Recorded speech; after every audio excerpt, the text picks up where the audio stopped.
आप लोगों को BEd first year physical science का जो चैप्टर है विज्ञान, structure and nature of science, तो इसके अंतर्गत मैं आज आप लोगों को बताऊंगी आधुनिक समाज पर विज्ञान तथा प्रौद्योगिकी का प्रभाव क्या पड़ रहा है। जो हमारा लेटेस्ट टाइम है, जो आज का समय है, टेक्नोलॉजी का क्षेत्र, उस पर हमारे जो विज्ञान है और टेक्नोलॉजी उसका क्या असर पड़ रहा है सोसाइटी पे। तो सबसे पहले आइए शुरुआत करते हैं कि इफेक्ट देखते हैं कि आधुनिक समाज पे विज्ञान पर प्रौद्योगिकी का प्रभाव पड़ रहा है उसका।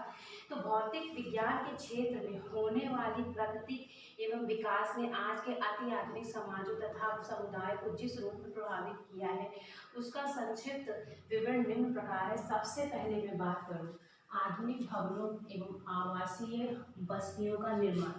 अगर मैं टेक्नोलॉजी की बात करूँ, विज्ञान के क्षेत्र भारत ने इतनी तरक्की कर ली है, इस विश्व ने इतनी तरक्की कर ली कि चांद पर पहुंचने से लेके पृथ्वी के नीचे हो रही हलचल, ये सभी चीज़ें विज्ञान और टेक्नोलॉजी की वजह से हुआ। लेकिन इसका दुष्प्रभाव आज के समय में आ रहा है। ऐसी ऐसी महामारियाँ उत्पन्न हो चुकी हैं जिनका विनाश पूरे मनुष्यों पे पड़ रहा है, जिसका बहुत बुरा इफेक्ट पूरे मनुष्य जाति पे पड़ चुका है। ना सिर्फ मनुष्य जाति बल्कि इसकी वजह से इतनी दिक्कतें झेल रहे लोग, सांस लेने में भी दुश्वारियाँ आ रही हैं, क्योंकि टेक्नोलॉजी और साइंस के क्षेत्र में इतनी तरक्की कर ली है कि प्रकृति में होने वाली घटनाओं को उन्होंने नज़रअंदाज करके प्रकृति को बहुत नुकसान पहुंचाया है। उसकी वजह से क्या हुआ है कि मनुष्यों की जातियों पर ही खतरा पड़ गया है। समस्त पेड़ पौधों की जातियाँ खत्म होने की कगार पर आ रही हैं। बहुत सारे ऐसे जीव जंतु हैं जिनका विलुप्ति हो चुकी है, या बहुत सारी ऐसी हैं जो विलुप्ति होने की कगार पर है। तो ये किस वजह से मनुष्यों का जो हर चीज़ पे हस्तक्षेप बढ़ते जा रहा है हर क्षेत्र में, उसकी वजह से उसके दुष्परिणाम या प्रभाव सामने दिख रहे हैं।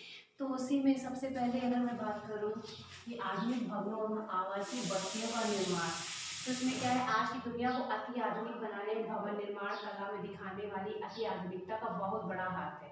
और कहना ना होगा कि यह सब कुछ भौतिक विज्ञान में ही होने वाली प्रगति और अनुसंधान कार्यों से ही संभव हो सका। आज हमारे पास भार वहन कर सकने वाली और अति हल्की किस्म की जिन धातुओं तथा पदार्थों की भरमार है, जिस प्रकार के यंत्र और उपकरण भवन के निर्माण में मौजूद है, वो सब भौतिक विज्ञान की प्रगति में ही हो पाया। अगर मैं बात करूँ आधुनिक भवनों और आवासीय बस्तियों का निर्माण, तो आज के समय में एक से एक बिल्डिंग्स, मॉल्स बन रहे हैं, अपार्टमेंट्स बन रहे हैं, यानी कि इतनी भारी क्षमता सहन करने वाली ऐसे ऐसे अपार्टमेंट्स बनाए जा रहे हैं। तो ये सब किस वजह से संभव हो पाया है? टेक्नोलॉजी की वजह से, भौतिक विज्ञान में बहुत ज़्यादा तरक्की कर लेने की वजह से है।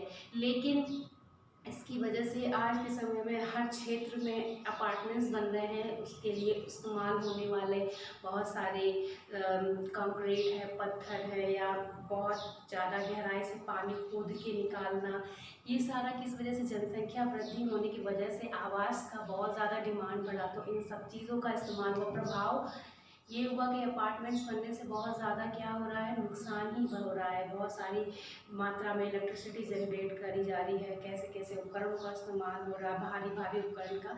तो इसका बोझ दिन पर दिन पृथ्वी पर ही बढ़ते जा रहा है, उसके भी दुष्परिणाम कई सारे सामने आ रहे हैं।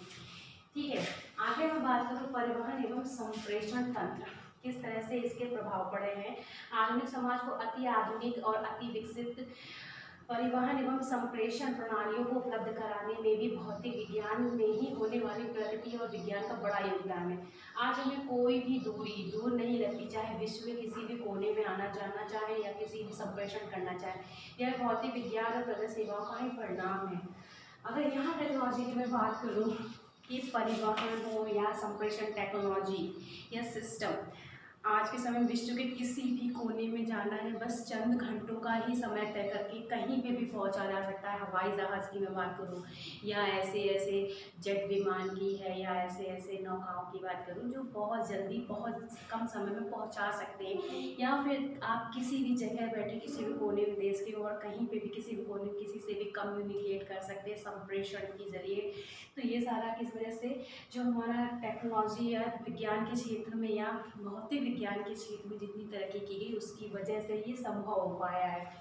आगे मैं बात करूँ खाद्य उत्पादन तथा उसकी उपलब्धि से सह संबंधित प्रणाली का आधुनिकीकरण। ये बहुत इंपॉर्टेंट स्लाइड में है कि भौतिक विज्ञान में होने वाले विकास से आज खाद्य उत्पादन क्षेत्र में स्रोतों में काफ़ी क्रांति ला दी है। यानी कि आपको पता है कि जनसंख्या वृद्धि के साथ साथ खाद्य उत्पादन की चीज़ों पर भी बहुत ज़्यादा डिमांड होने लगी है, क्योंकि उन सभी को पुजा पाना, यानी सभी इतनी बड़ी जनसंख्या को खाद्य उत्पादन प्रोवाइड करा पाना बहुत मुश्किल है। तो ये जो भौतिक विज्ञान में हुए कई सारी ऐसी तकनीकी हैं जो हमें इतनी बड़ी जनसंख्या को ये सारा खाना उपलब्ध कराने में आसानी से सुविधा हो रही है। जैसे कि अगर बात करें हमारे पास कृषि, पशुपालन, मुर्गी पालन, मछली, मधुमक्खी पालन इत्यादि सभी क्षेत्रों में काफ़ी विकसित तकनीकी ज्ञान उपलब्ध है।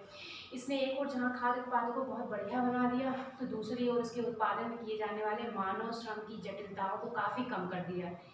इसके अतिरिक्त आज हम उत्पादित खाद्य सामग्री को आधुनिक तकनीकी की सहायता से काफ़ी लंबे समय तक सुरक्षित रख सकते हैं। आपको पता होगा कि इतनी ज़्यादा जनसंख्या में खाना को प्रोवाइड करा पाना, भोजन को प्रोवाइड करना बड़ा मुश्किल है, लेकिन साथ ही साथ आज के समय में क्या है, टेक्नोलॉजी के क्षेत्र में इतना विकास किया गया है कि कम समय में ज़्यादा से ज़्यादा उन्नत किस्म की उत्पादन क्षमता विकसित कराई गई, ना सिर्फ कराई गई है बल्कि खाना जो है उसको प्रिजर्व करके भी रखा जा सकता है कई कई महीनों तक। इवन कई जगह देखा भी गया कि कई वर्षों तक भी उन खाने को किसी तरह से प्रिजर्व करके उपलब्ध कराया था और वो बिल्कुल सही और उसी अनुपात में मिलता है, वैसे ही मिलता है, कोई भी उसमें खराबी नहीं होती। तो ये सभी साइंस में होने वाली तरक्की की वजह से ही है कि इतनी बड़ी जनसंख्या को खाना प्रोवाइड कराना, कम श्रम, कम मेहनत, कम लागत में ये सब कुछ कर पाना इतना आसान हो पाया है क्योंकि साइंस और टेक्नोलॉजी की वजह से ही। ठीक है, नेक्स्ट अगर मैं बात करूँ जल संसाधन प्रबंधन तथा उसका शुद्धिकरण। आपको पता हो कि आज के समय में शुद्ध जल को प्राप्त कर पाना बहुत मुश्किल होता है, लेकिन जल संसाधन और उसका शुद्धिकरण की वजह से गंदे से गंदे पानी को भी शुद्ध करके लोगों को प्रोवाइड कराया गया है और वो पानी इतना शुद्ध है कि जैसे कि कोई भी मीठे जल का पानी हो या कोई भी ऐसा स्रोत जो पानी पृथ्वी की गहराइयों से निकाला गया है। ठीक है, आगे अगर इसमें मैं बताऊँ तो भौतिक विज्ञान में होने वाले प्रगति और विकास ने आधुनिक समाज को उसके जल संसाधन को उचित प्रबंधन हेतु काफ़ी विकसित तकनीकियाँ प्रदान की हैं। बड़े बड़े बांधों का निर्माण तथा विकसित जल वितरण प्रणाली जिसके द्वारा कृत्रिम सिंचाई तथा पीने के पानी को उचित प्रबंधन संभव हो पाया है, वही सभी इसी तकनीकी का प्रतिफल है।